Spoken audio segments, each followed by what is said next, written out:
Ready or not, here we come with an explosive podcast with a lot of sibling love and hate.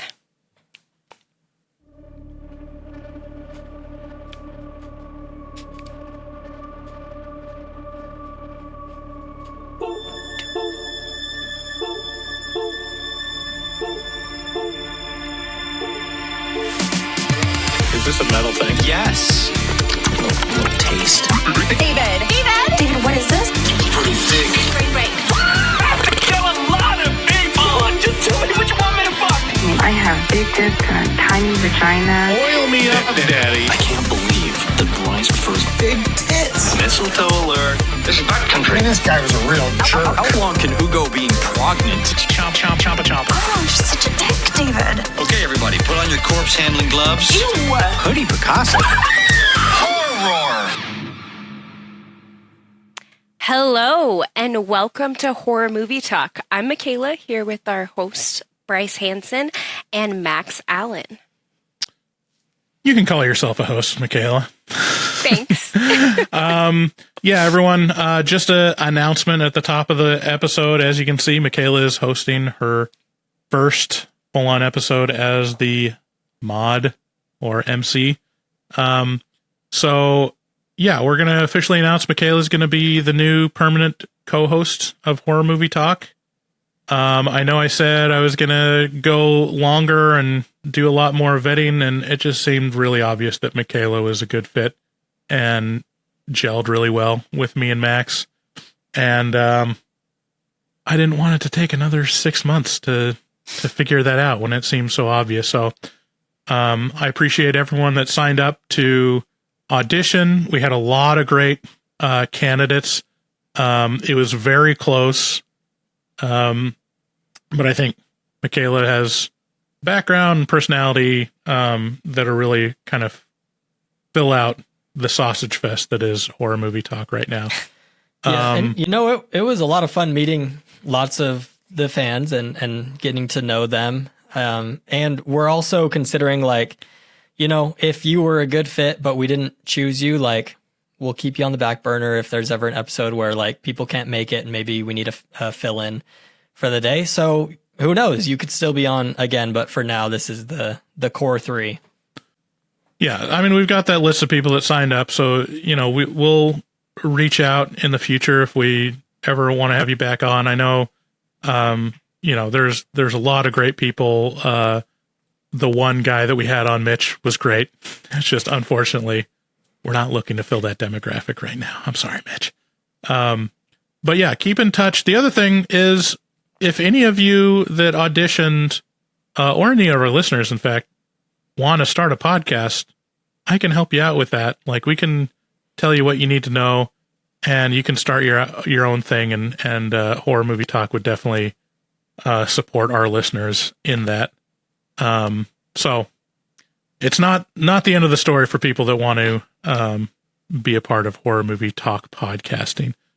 But with that, we'll let Mikayla jump back in, and we're all going to judge her on her first episode, and leave a comment below whenever she fucks up. No, Bryce. Tell us when she does it wrong, because she's really, really nervous, and she needs to know if she fucked up. No, I do want to say, though, before I jump in, that everybody who auditioned did a really great job. And, like, it was awesome, and it'd be great to have people back on. She's talking really nice, but she was talking a lot of shit about all y'all before we started recording. That's not true. Like, every single person that came on, she was kind of low energy, wasn't she? I mean, shut. That's not true. Stop. You're trying to make me more nervous. Oh, gosh. Okay. All right, go. Okay. What are we, Mikayla? What are we?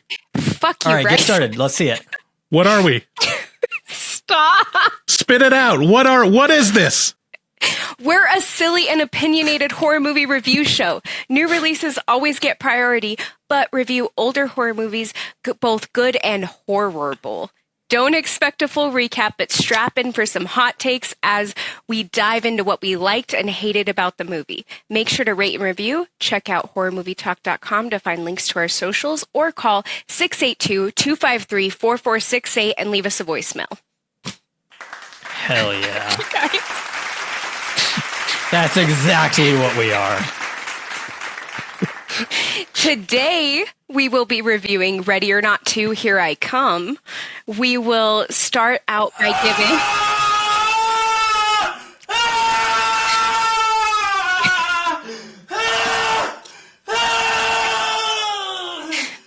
You guys are trying to torture me. That is my least favorite drop, by the way. I know. Out of all the drops you have, that is the worst one. We will start out by giving a spoiler-free synopsis and review. After we give our scores, we'll jump into spoilers, and then later we'll be doing taglines. Ready or to not... Fuck. Ready or to not. Ready or to not. Ready to not Come to 3. You guys are stressing Ready me to out. not 3. Ready to come. Ready to come.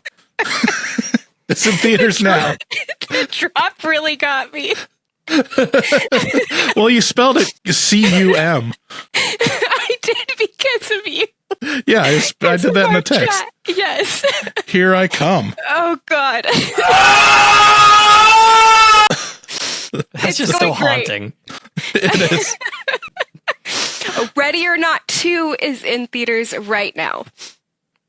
So, to get into our synopsis, the film picks up right where we first left off with the first film. Our protagonist, Grace, dealing with the aftermath of her wedding night gone completely wrong, except this time she's reconnected with their sister, Faith, and they have to run and hide from even more Satanists under the rule of Mr. LaBelle. The film brings us a lot of gore and even more laughs with not so subtle societal commentary. With a star-studded cast, including many horror movie regulars and our returning scream queen, the movie was set up for success. It's genuinely hilarious. It's very self-aware, even of the absurdity at times, and it just works well.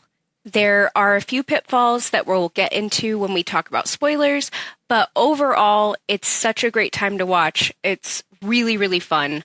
I'm giving it a 9 out of 10. What do you guys think about it? Yeah, I don't know. I was really not excited to see this because I am getting kind of tired of this movie was successful. Let's duplicate it exactly again. However, I actually think that it came out pretty nice. I don't think that it was overdone. And it is exactly the same, by the way. This movie is exactly the same as Ready or Not 1. But it's just more of the same, and it was pretty good. I had a good time. I think that the relationship between Grace and Faith is strong. It's interesting. And maybe that was something that was missing in the first one is she's kind of all alone in the first one.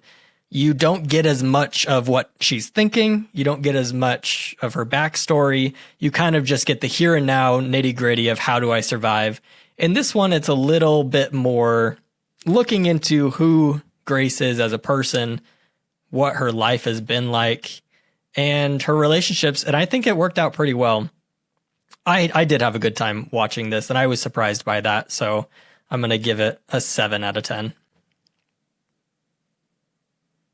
Yeah, I mean, I had a real fun time too. I loved Ready or Not. I think that was one of the biggest surprises that I've had on Horror Movie Talk is reviewing Ready or Not.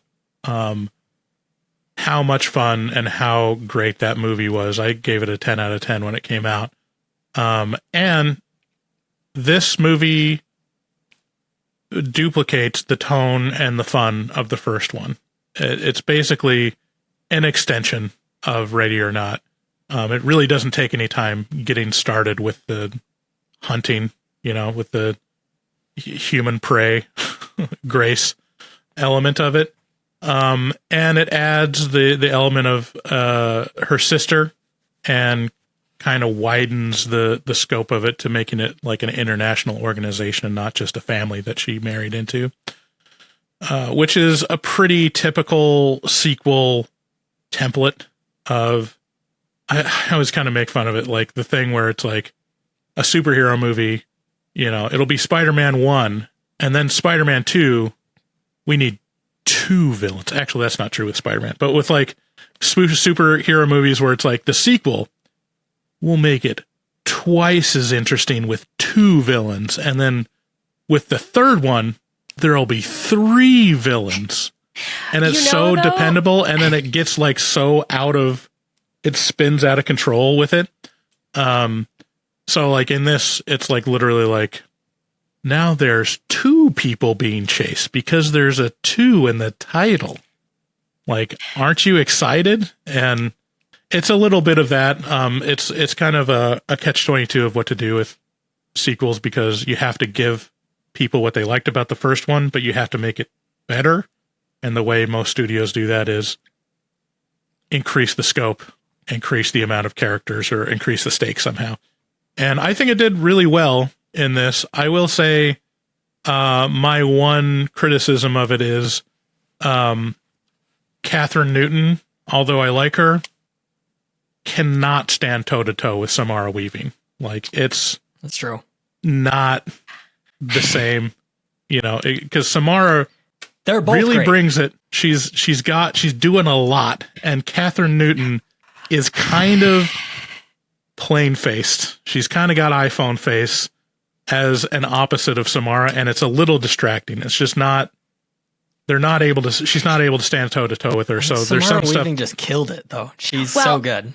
She's amazing. And I agree with you, Bryce, and disagree at the exact same time. Because when it started, I was like, Catherine Newton, what is happening? Like, you're a bad actress. And then I realized like what they were going for as far as like trying to make the tone. And I think they just had such great chemistry that it's amazing. But obviously, like, no one can match Samara Weaving with her face. Like, her facial expressions when shit happens is hilarious and wonderful. Well, we can talk more in the spoilers about what you think that they were trying to do with Catherine Newton. I'm not 100% convinced that completely absolves her from responsibility of bringing it more. Yeah. But that is the one thing that was a little distracting. But it was fun. I was laughing at all the right places. It's not, same thing with Ready or Not. It's not super horror heavy or scare heavy, but it is a fun time. It's a lot of like cat and mouse chasing, the threat of death. So if you liked Ready or Not, definitely go to Ready or Not 2, Here I Come. Yeah. I didn't have. Play the drop. Okay. So I give it my score. I would give it an 8 out of 10. Okay. I think I was close to a 9 out of 10, but then I'm sorry, but Catherine Newton brought it down by a point. I was wavering too with like an 8 or 9, but yeah, it was so she's fun. Been better in other things, like I loved her in the Lisa Frankenstein. Yes, me too. She was Freaky. Great in that. She was and good Freaky. in that She was great. I think it's just she was outclassed by Samara Weaving in this, and that's not to say that she's bad. It's just uneven. It's like in There Will Be Blood when Daniel Day-Lewis and what's his name? Paul Dano. Paul Dano. The one that Quentin Tarantino hates. Yeah, just the least energy and the least interesting character in SAG is on that. It's kind of like that. That's a little harsh. You know what else I will say about this sequel is most of the time with horror, I can see what they're doing with the sequel and I just don't like it, where it's like, well, the first one was successful enough in the box office. Let's just duplicate it and make some more. Not because the story needs it, but because we can. That bugs me. We don't need The Nun 2. You know what I mean? But this felt where it's like, no, this is filling a need. This is expanding the universe in a way that is enjoyable. It's not detracting from the first one. and it's just more fun. So I think that it was a deserved sequel. I think it earns it, and it doesn't fall into the pit trap of just being, well, this one was successful, let's do another one real quick, you know? Yeah, I agree. Take it away, Mikayla. Okay, well, so we're going into the mid-roll. If you're listening to these commercials, you know that you don't have to. Head on over to patreon.com/horrormovietalk, and then you can sign up for ad-free bonus content and access podcasts early as soon as they're edited. So go on over, get onto Patreon. Also, check out horrormovietalk.com/shop, where you can purchase more merch, such as hats, hoodies, t-shirts, all of that stuff. Check out our resident artist, Dustin Goebel, a professional artist who fucks hard. Also, he takes commission for artwork from HMT fans, so contact him at dgoebel00 if you want to get some personal content. If you want to hear your voice heard on Horror Movie Talk, again, call 682-253-4468 and leave us a voicemail. Thanks again for listening, and let's get into the spoilers. Sorry. It's going great. Put in the comments that Bryce messed up. Yes, please. All right, let's talk about Ready to Not, I'm Coming. Ready to come or not to come? That is the question. Part 2. Ready or not to, I'm also coming. It's fine. Ready too much coming. First of all, let's give Mikayla great job. That was perfect. Thank you. That was really hard. It'll get easier. No, but to start, I really do want to talk about the cast, because fucking Frodo's in this, and he does incredible, like Elijah Wood, obviously, but his role was perfect. But then there's also so many layers of people that have been in their different films, Elijah Wood was in The Faculty with I can't even say his name, it's so hard. Sean Hoddesy, I think is how you say it. And he's in The Pit right now, but he was in The Faculty with him. And so it just has a lot of horror movie stars just kind of sprinkled in here, and then obviously Sarah Michelle Gellar, cool. And I think she did great, by the way. She was very believable. And then David Cronenberg is just the guy that can I talk how they smother him to death. It's so, I think that's awesome. Yeah, that was a nice cameo. It was a good choice to have David Cronenberg in there. In the IMDb trivia, it does bend over backwards to tell you how many ways people are related through movies. It's all right. What was this one? Talks about how, David Cronenberg was in this movie, and Elijah Wood starred in Lord of the Rings with the guy that played Aragorn, and he was in David Cronenberg's movie. And it's okay. It's that's too much. That's too much of a through line. Elijah Wood and Nestor Carbonell previously starred in 3 episodes of Wilfred. Wilfred, by the way, so aside, I fucking love Wilfred. That's a good show. I didn't ever finish it, but that was a fun show.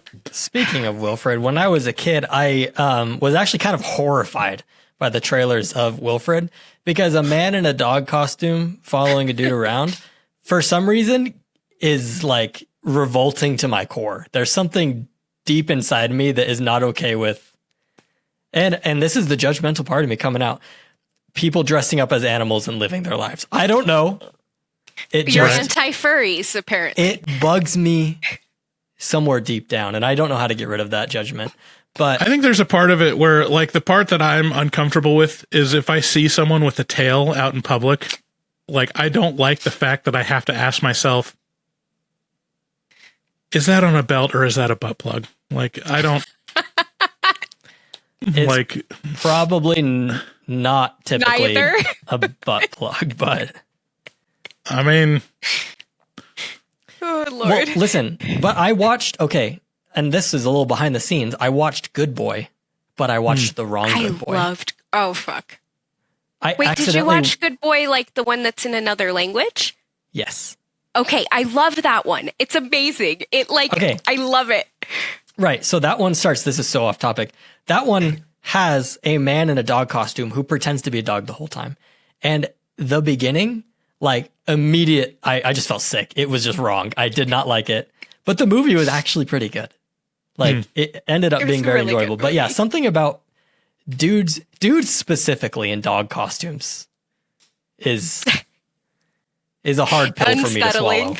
yeah, if it was a girl in a dog costume, you'd be like, yeah, of course. I You'd mean, be like, duh.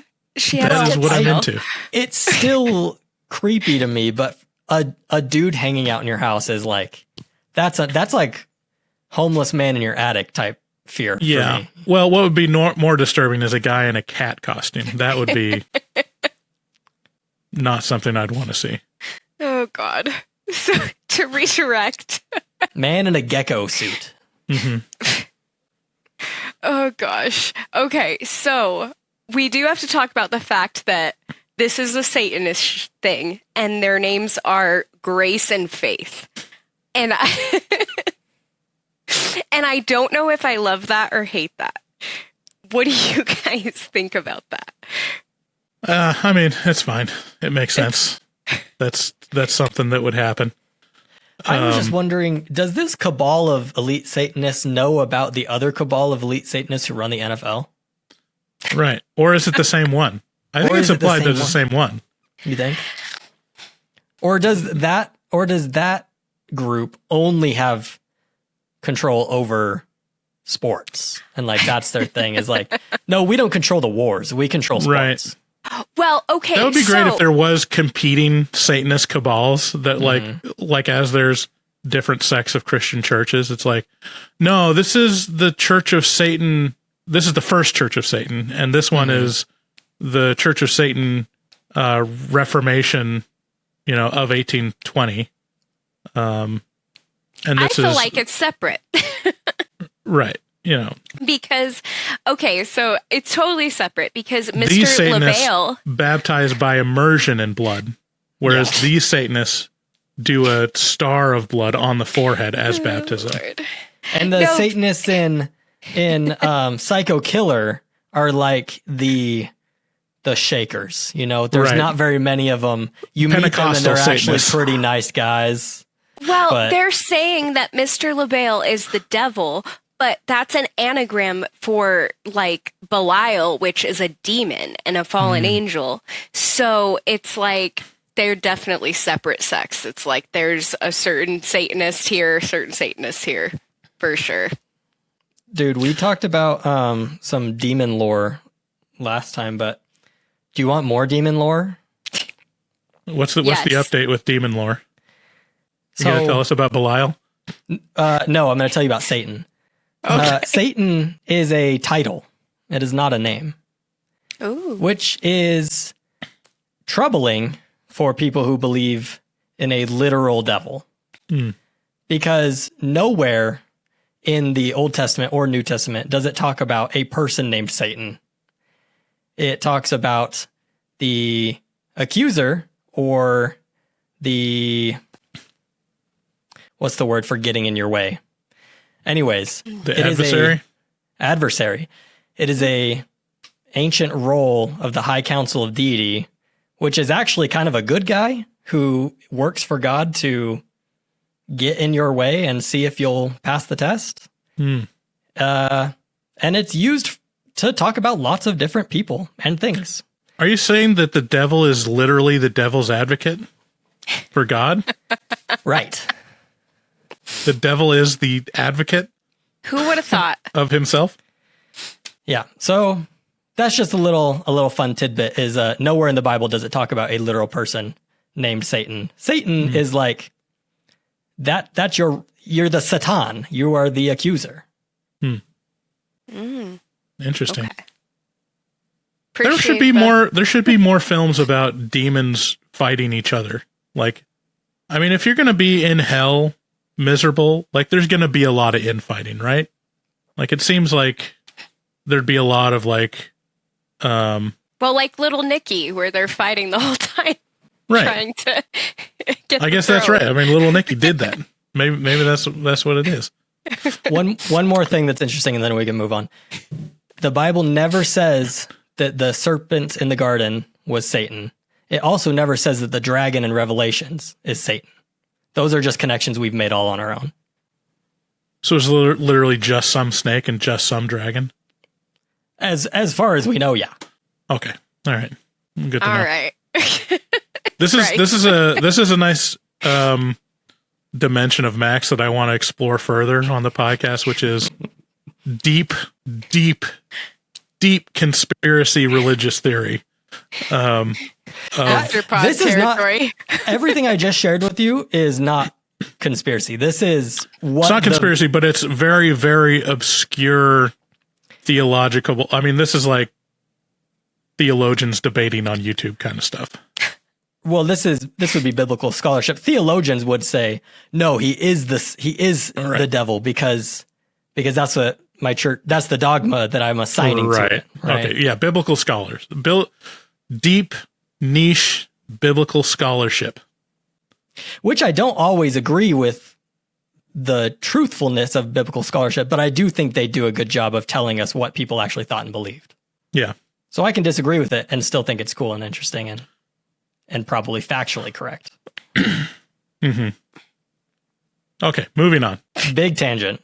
That was a lot of fun So for it me. established that so in this movie, it just showed that this cabal of Satanists were notified via text that the Dumas family died because they lost the hide and seek game.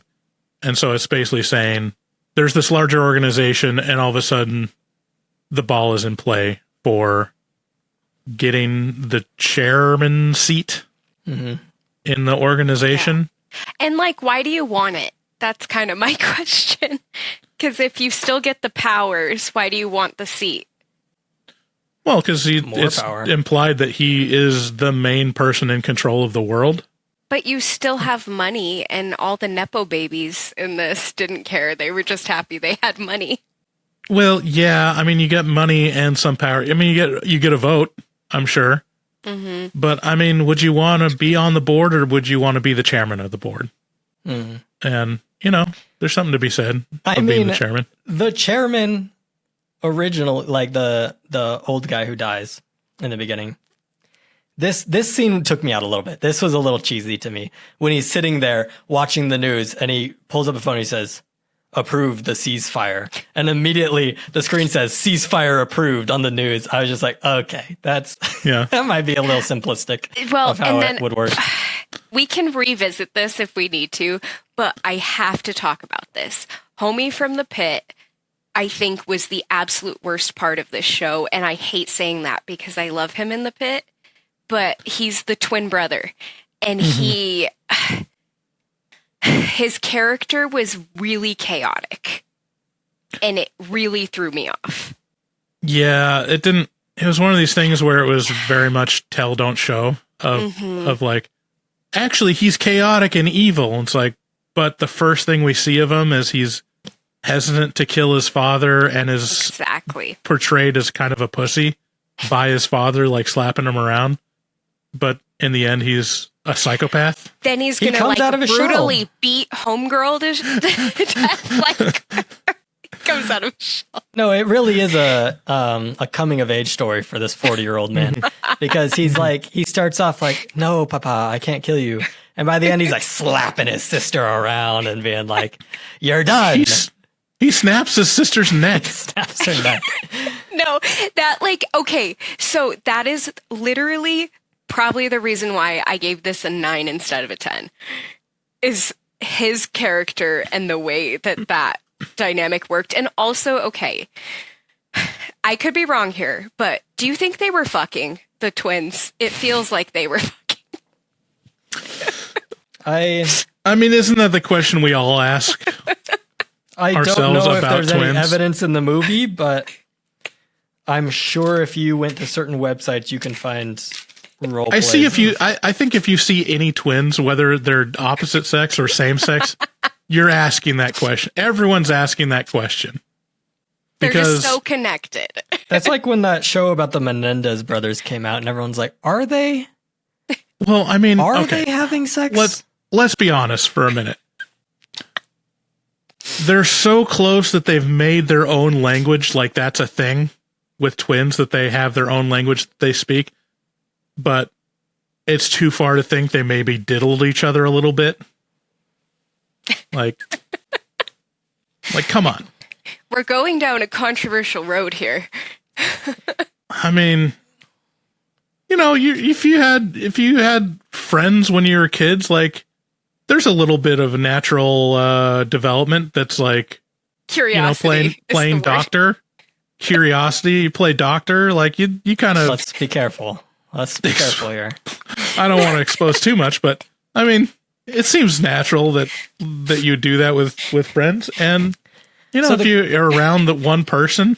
I guess the hypothetical is, if you could clone yourself, would you have sex with yourself? Right. I mean, if you are identical and you literally have the exact same DNA, is it molestation or is it masturbation? Can't. It's the real question. Why did I bring us down this road? I don't know. Why did you? It's your episode. You could have gone anywhere. You put the road sign on the side of the road, and I walked down it. You said, "Hey guys, do you want to talk about incest?" And we said, "Okay." And I took up the flag and said, "Onward, boys! Follow me." Well, no, it's because the whole movie, me and my fiance literally were like, they're fucking, right? Like, the way that they communicate was so intense. And I'm sorry, I've seen too much to not see that that's possible. What have you seen? I mean, Movies, if you want my honest answer, no, I did not see it. I did not see that see either. I saw like the intimate relationship of a twins relationship of. I also am an only child, and so this movie was very fun to explore like sibling dynamic, and that's where I thought Samara Weaving to pivot from incest. That's where So you just don't have any frame of reference for what it's like to love a Exactly. sibling outside of incest. at all. Right. So no. So I thought Samara Okay, well, Weaving. let's level set for you, Mikayla. When you have siblings, for the most part, you do not want to fuck your siblings.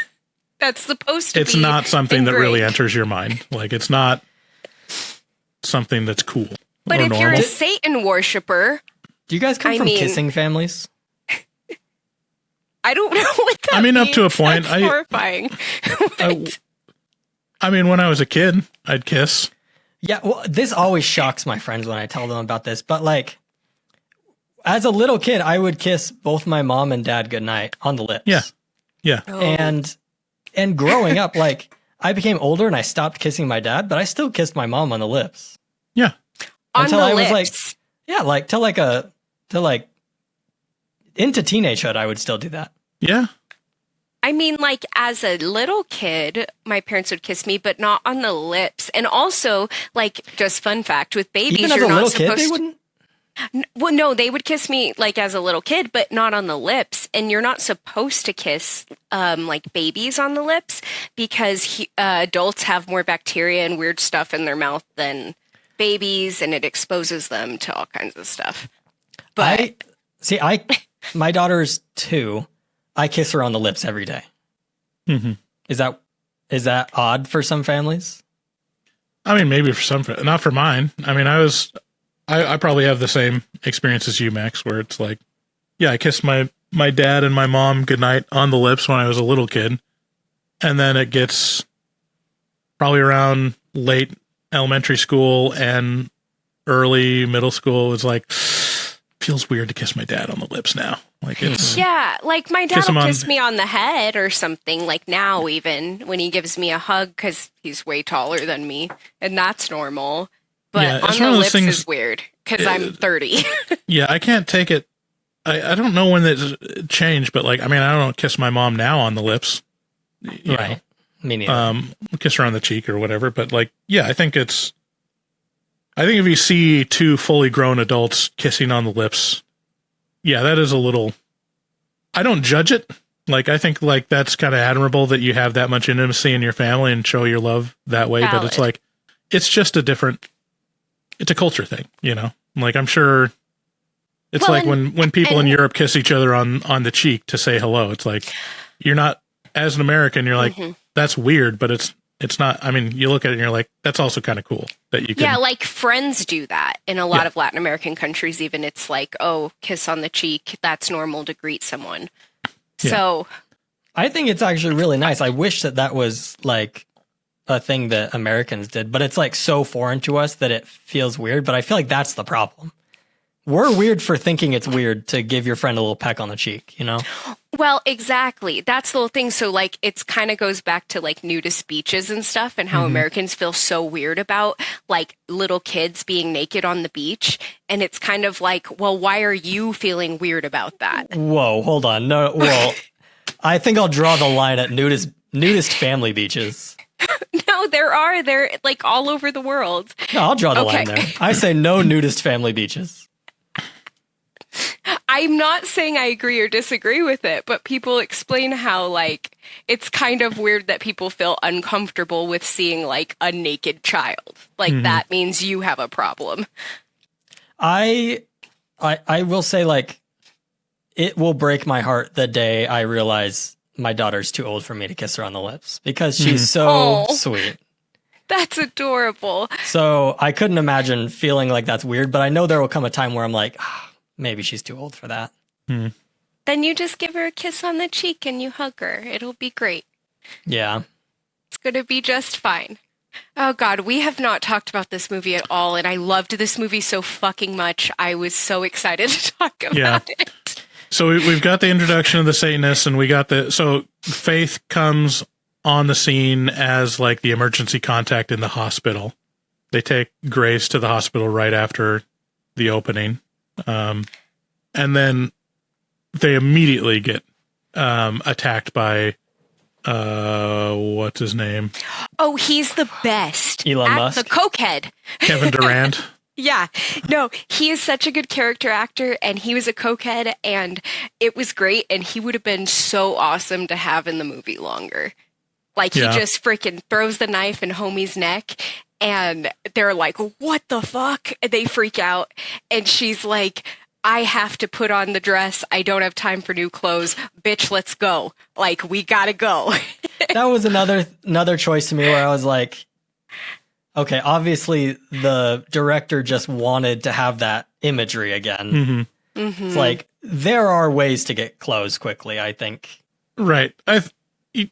Yeah, exactly. I think the answer is like it just looks cooler. It's Yeah. funner to have her in the same bloody dress.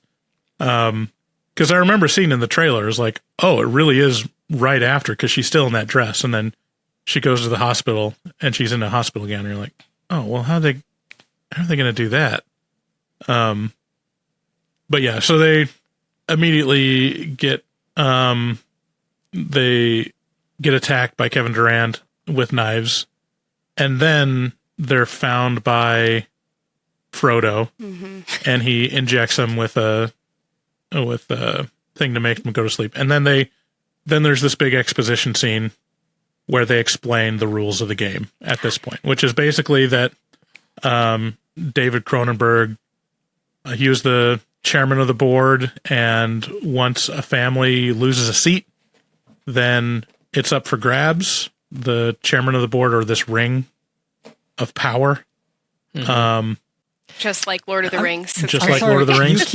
You keep reminding me of things that I was like, that's a strange decision. Like when they throw the gas into the hallway and the girls are like passing out, Frodo gives this speech that's like, in layman's terms, he was basically like, you may be confused about the scene you just watched, so let me explain the rules behind the game that explain why this scene works. Mm-hmm. Yeah. And then the scene ends. It's like, okay, I didn't need that. I get it. Like, he broke the rules somehow and he exploded. You didn't have to be like, I see this man has broken the rule. Let me tell you what rule that is and how it works. I liked that they explained it, because otherwise I was like, why did he explode? Like, what happened? Yeah. I mean, I immediately was like, okay, he did it too early. They didn't start the game yet, so he was in trouble. Oh, I thought it was pretty maybe obvious. I'm just slow.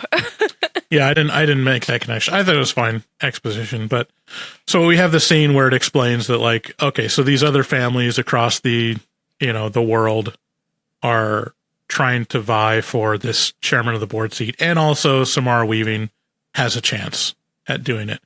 But for some reason, she doesn't get a weapon. Doesn't seem super fair, Yeah, she gets a handcuffed to her sister that hates her.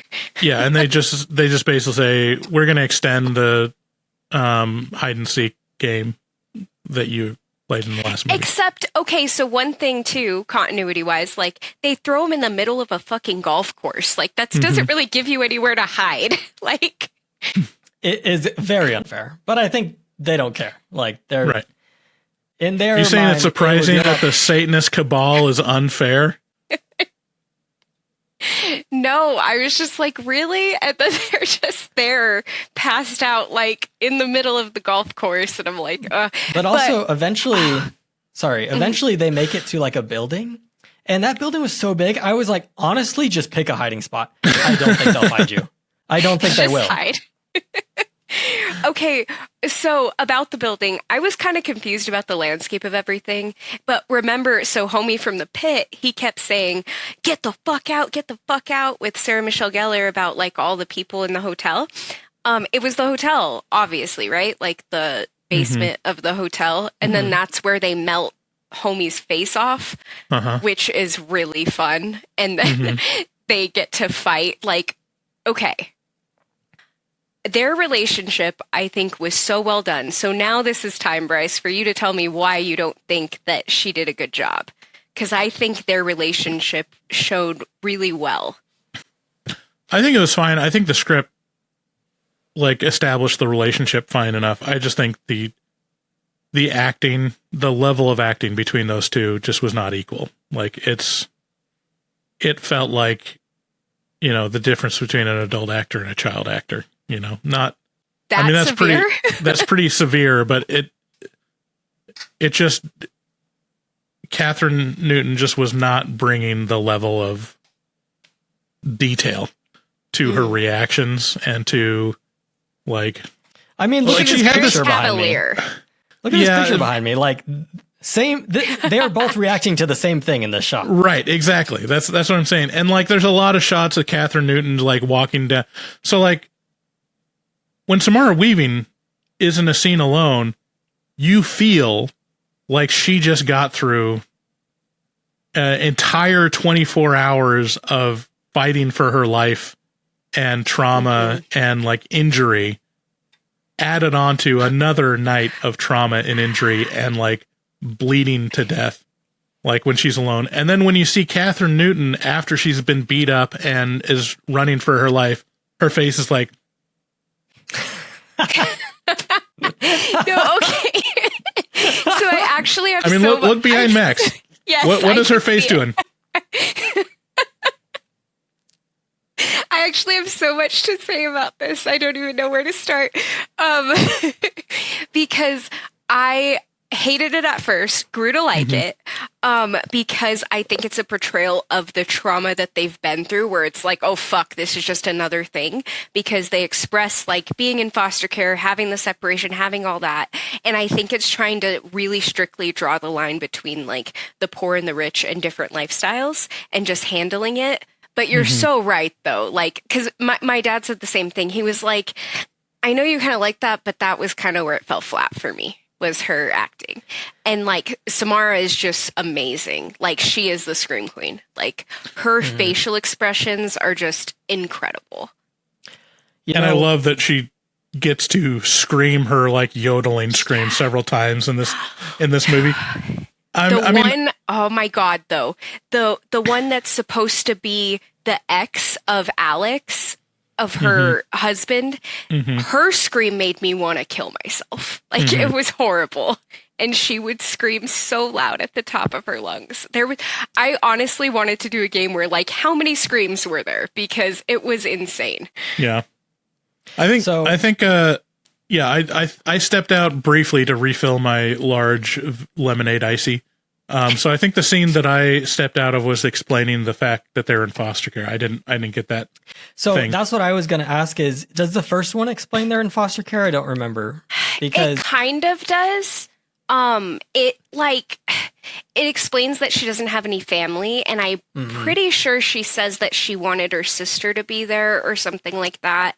But she's basically like, "Oh, I'm so happy to have a new family." Yeah. Okay, so I think the addition of them being in foster care when they're kids actually makes this movie way more believable because you guys have seen the trailer for that new movie that's totally just copying Ready or Not, right? Except I'm really excited about it because it has Vanessa from Atlanta. But anyway.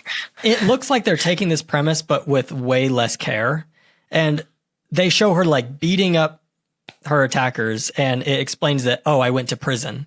And so she's like a tough prison girl. I think the story of them like growing up and having a tough childhood and having to be scrappy and fend for themselves is a much better explanation to why they're able to make it out of these fights. Yeah. I think like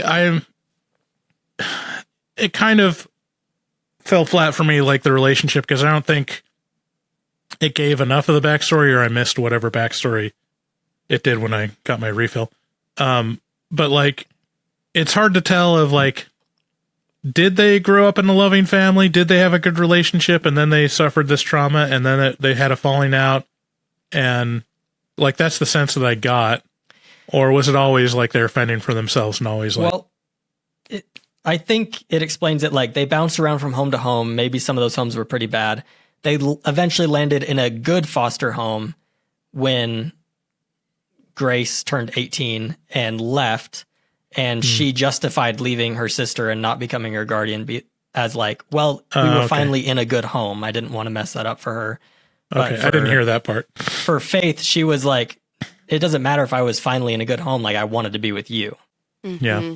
No, and exactly. Actually, this comes kind of to the point of like the eat the rich, wealthy versus the poor thing. Like, I think that's like a real big, even though this movie, so we haven't even talked about how hilarious this movie is. So we do need to cover that. But it's like, it's literally showing these rich people that don't know what the fuck they're doing about anything. And because these kids have been through so much and grown up and like had to fight their whole life, like they have tenacity. Like they come through with a lot of power, and that's why they can beat them, if that makes sense. Yeah, there's a running line between the first movie and this movie of just the absolute inability to use weapons effectively. I love it. The rule which is a weird rule to have in this international competition, is like, whenever your family met Mr. LaBelle, that time period, you have to use a weapon from that time period. I didn't catch that at all. Okay. So there's some only of them are using swords and knives and what? Okay. And only one family has like a fully like equipped rifle, you know? That makes like so much more sense. The family from Spain is like using snipers and fully automatic weapons, and then you have like the Americans who have like and he shoots her. The Americans have like powder and ball pistols. And then from there it goes to like knives and axes, and that's actually something we missed, because I was like so confused. I'm like, why are they using like ancient weapons when they're these wealthy rich people? I don't understand. Yeah, you have to make up something, because in the first one it was literally like what was available. Like it was just the family's armament. It's like, okay, we've got a crossbow, someone has to use the crossbow, and like, sorry, you got the short end of the stick, you use the cudgel, you know? It's like I'm so happy we talked about this. No, I don't know how I missed that. The American family, not only are they using those like old-timey pistols, but they are using a pick and nails for like making railways. Those are their two, and like, to get stabbed with a nail this big through the shoulder. I mean, imagine. It's horrifying. We all know why that was the case, right? No one? Why? No one's going to comment on it? Buffy the Vampire Slayer is going to shove a stake through someone's shoulder? Like, of course you have to have that. That's why you have a train stake. It's like, because you want Sarah Michelle Gellar to attack someone with the stake. That's true. That's the only reason that existed. Otherwise, like, why wouldn't he also have a powder and ball gun, you know? Right. He should have like a blunderbuster or something. Blunderbuss or a... What is that? What? A blunderbuss? Yeah. Aren't those like those thick, like meaty pistols that are kind of like shotguns? It's like what Elmer Fudd uses. Oh, okay. Well, isn't that just a shotgun? No, it's a blunder. It has the flared... It's the flared thing. Oh, at the end. That's... thing. Yeah. Like that. Oh, okay. Blunderbuss. So, also, Samara Weaving, like Grace in the show, knows how to use a damn gun. And when she gets the shotgun, that is probably the best moment of the entire movie. It is a callback to before, and then she starts singing the song that's in the first movie, which made my entire life. And then she just blasts Homegirl like 3 times. So there's still this reservation in her that I don't understand, where like she is blasting people, but occasionally she'll come across people and she'll like spare them because she doesn't know how involved they are in this. And I'm just like, if your life has been threatened for 2 days straight, I'm shooting everyone I see. Exactly. That's 100% true. We should talk about it's the like fight. if you walk into, you know, it's like Indiana Jones. I think we talked about how Max is just watching Indiana Jones for the first time. Yep. If you walk into the room and you see someone with a Nazi uniform, it's fair game. They get to I don't care if they're one of the nice Nazis. I don't care if they're like just the nice there. Satanist. Okay, to be fair, I never said, oh, why is he killing these Nazis who have nothing to do with his immediate goal? What I was saying is he'll walk into the room and start blasting. Who knows who these guys are, to be honest with you. Right, because they're Nazis. I mean, if there's Nazis that were just like accountants, you know? They were just Nazi accountants. They were just Nazi accountants. No, that's ridiculous. But I never said that. The fact is they're Nazis, so it doesn't matter. No one's going to like be against you if you shoot them. It's not just the Nazis, though. I mean, we'll talk more about Indiana Jones in the afterpod, but like the people who are just like hired to like dig and like be buff dudes out in the desert, like he'll blast those guys too. He doesn't care. They're Nazis. The Arabs? The Arabs are not Nazis. Anyways, my only point was they're working for the Nazis. They're in cahoots. My only point was I don't think Indiana Jones has a set rule of ethics for who he kills and who he doesn't. I think he's just, if he wants that amulet, he's going to blast people to get the amulet. This is well, I mean, in the same way, she should be blasting any of the Satanists. Like if there's anyone in that room that's watching the monitors of her getting hunted and attempted murder, they're like accomplices, and they deserve to be shot with a shotgun. I agree. So, okay. Max, I think, was about to talk about the fight scene where there's the pepper spray. Is that the one you were about? Yeah, I knew that's what you were going to talk about. I could tell. So you talk about it. That scene was just so funny. Like Samara Weaving and this other girl both pepper spray each other. And then they're trying so hard to keep fighting, but they're so blind. It's hilarious. Like, it is a great set piece. And then also it's all in a wedding venue with like a full-size cardboard cutout of the riding groom in the background. It's great visually. It's a fun time. What I don't like is that it's compared with Homie kicking the shit out of her sister, out of Faith, where that like to me kind of broke the tone a little bit because it got really intense versus like being funny. Yeah, that did kind of feel like, oh, now we're just watching a woman get abused in a hallway for 3 minutes straight. Like, it was pretty dark. And like I said before, his character, like you said, like shifted from being like this like cuck to being like this really intense man. Psychopath. Abusive psychopath. Yeah. It just didn't land. Yeah, it kind of shows both sides. Without the satire, without like the humorous kind of pratfall energy of like physical comedy element, without the physical comedy element, this movie is about just beating the shit out of two women. It's essentially just, you're getting enjoyment out of two young women getting abused thoroughly and hunted for sport. It's like, you should feel bad about that, being entertained. But, you know, you put a couple pratfalls and a couple of people that suck at their job, and then it's like, haha, this is a fun time. Well, that scene they have in particular, a bunch of good one-liners.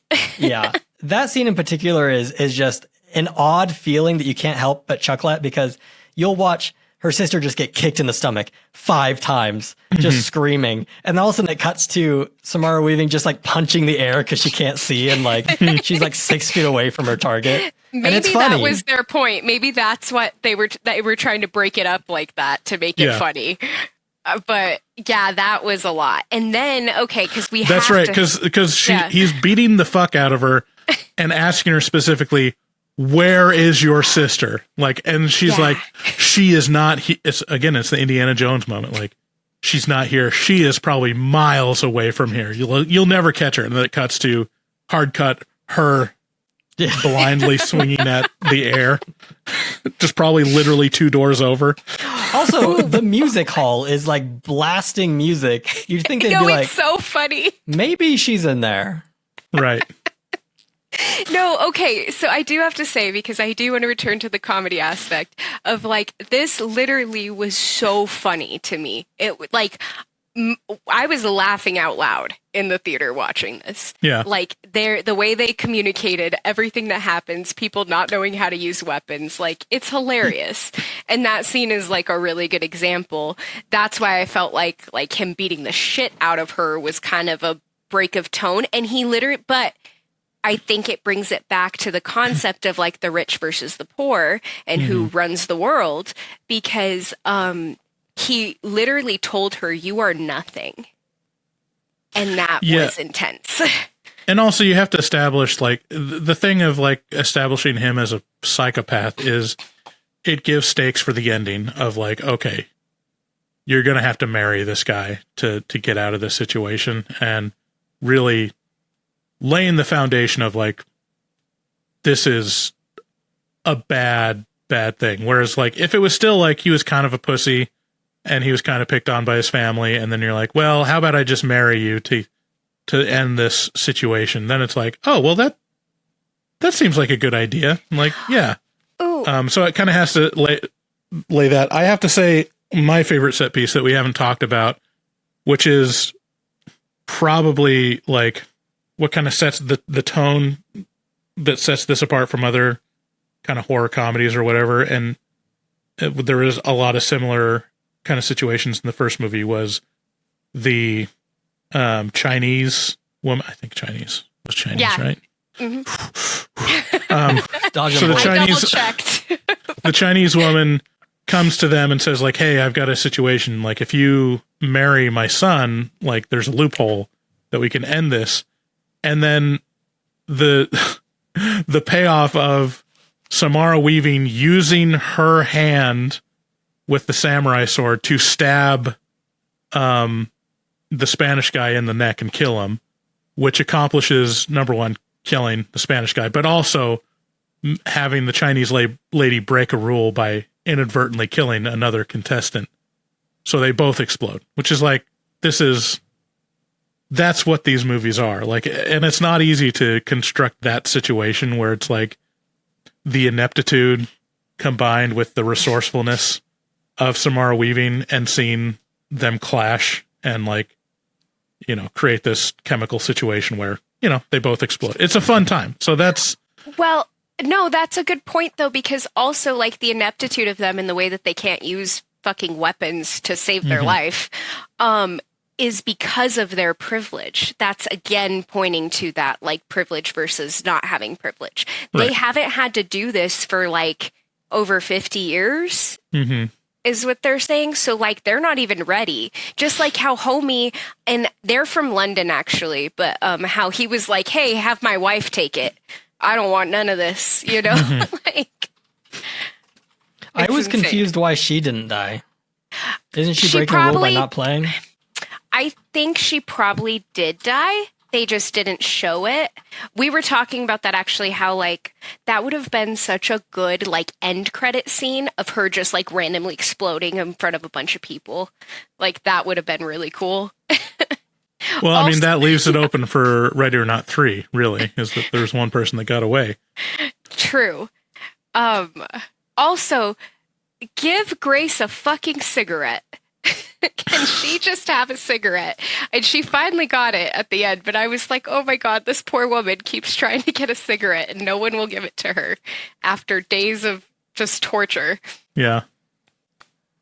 So let's talk about the ending. So the ending is like Samara Weaving proposes to Psychopath and just basically says, let's use this loophole and end this. And then you can have the chairman's seat and I can survive and my sister can go free. And so they have this satanic wedding, which is kind of great. It's like the exact opposite of her first wedding, the way that it looked, which is kind of cool. It's all black, you know, has like black rings and stuff. And, it's nice to see other religious, traditions portrayed on film. I'm assuming this is accurate for Satanists. But that was fun. And then it ends in like a very similar bombastic ending that we saw in the first one, which was great. I thought it was great. I'm not sure why they were also so inept at grabbing a fucking ring, but it's slippery. I guess it's full of blood and gore, so that might be hard. It's in a pit of gore. How do they even find it? It's like a Where's Waldo. And they're all fighting, and it's just great. But the best part is when she basically because she says, it goes back to when he freaking snapped Homegirl's neck and was like, oh, you can kill your family member. And so that's like why she was able to kill him, which was really cool. She like stabs him in the neck. It's great. But I love when she tells them all like, Hail Satan and all the stuff, and they all kneel down and the goat kneels down right away. And just lays down. And it makes me so happy. I don't know why. I noticed thought that too. That was great. And I love that they have no contingency plan for someone giving up the power to rule the world. They're like, exactly. Well, Elijah Wood's character is so funny and enjoyable because he has no stakes in the game. Like, he doesn't care really what happens as long as people follow the rules. And once like she gives up the power, everyone's like, what do we do? And he's like, get the ring, dude. Like, you get the ring and you get to be the guy, I guess. Yeah. Yeah, so it was a fun ending. It's it's a worthy successor. I don't know if it is as perfect as the first one, but it's definitely worth seeing.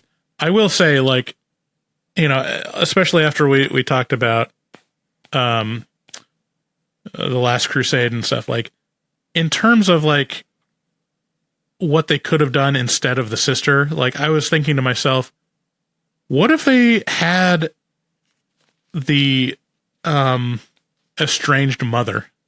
What if that's who they brought in? It was Samara Weaving and her mother that she disowned, and have that relationship. It probably, I think, would have been more interesting, having a older person dynamic versus just having two women of basically the same age. Or if it was her ex-boyfriend who she broke up with for being poor before she met her rich boyfriend. Yeah, something like that. I wish they could have done so many things. They could have done so many. Yeah, I mean, I thought the sister thing was so fucking good.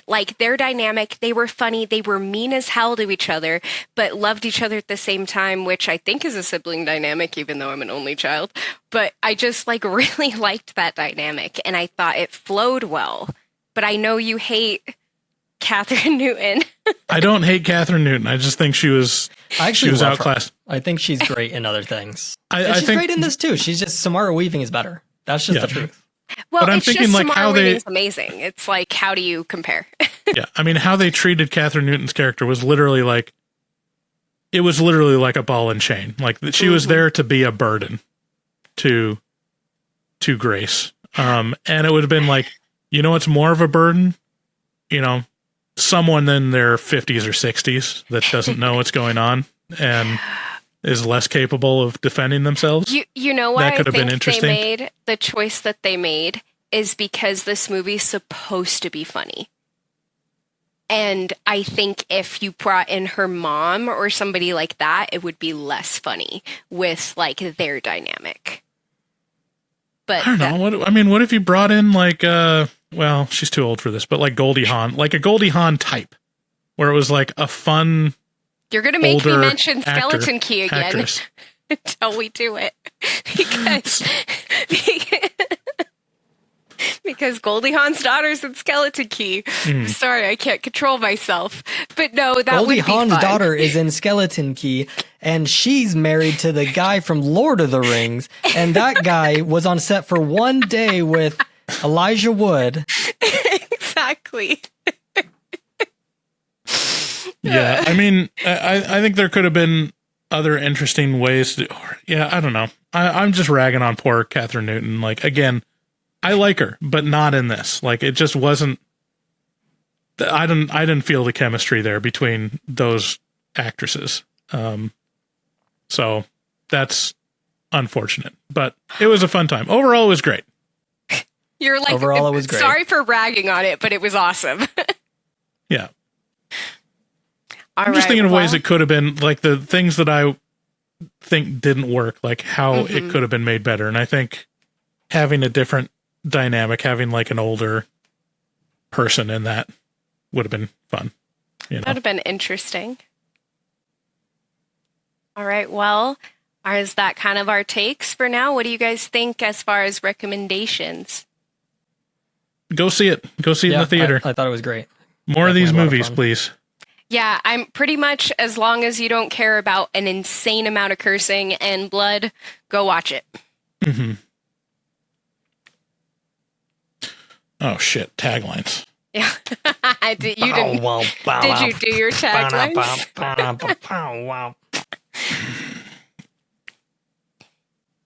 I've got 2. Okay. I can start because I have 4 at least. I have the worst taglines of all time. I don't know how good mine are. This is my first time. So, like I said, everybody give me grace, like in the movie. We're doing great. So I guess I'll start if you guys are ready. Go. Yeah, go for it. Cool. Ready or Not 2. When one marriage isn't enough, have 2. She gets married again. Cool. She does get married twice in 2 days. Exactly. That's true. That's rough. Who's next? Me? Yeah. Yeah. Go ahead, Max. Okay. This is in reference to a political meme. Ready or Not 2, here I come. Do not come. Do not come. Do not come. I'm gonna come. All right. Oh, shit. Mikayla, why don't you give another one of yours? Okay. Cocaine, Guns, and Satan. Great for a great combination. That one's pretty lame. Because homie's just like, that's like the whole movie. Everybody's doing coke, having guns, and Satanists. Like, I don't know. Okay. All right. Ready or Not 2. Now there's 2 of them. Okay. It's true. Now I feel less bad about my All right. lame one. All right. Okay, you ready? Yes. Ready or Not 2, The Coming. I like Okay. that. Okay. I'll give another one. Sister, Sister, Marry That Mister. That's I got. Bravo. Ready or Not 2. Scream Queen versus iPhone Face.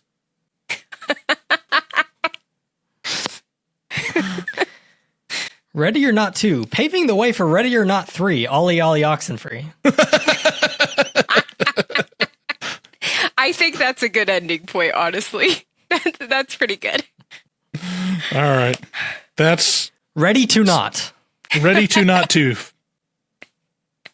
Did you guys ever see the They should make a Nosferatu. Nos to Feratu. For to Atu. What was the Dan Harmon? Did you ever see the Dan Harmon clip talking about Now You See Me?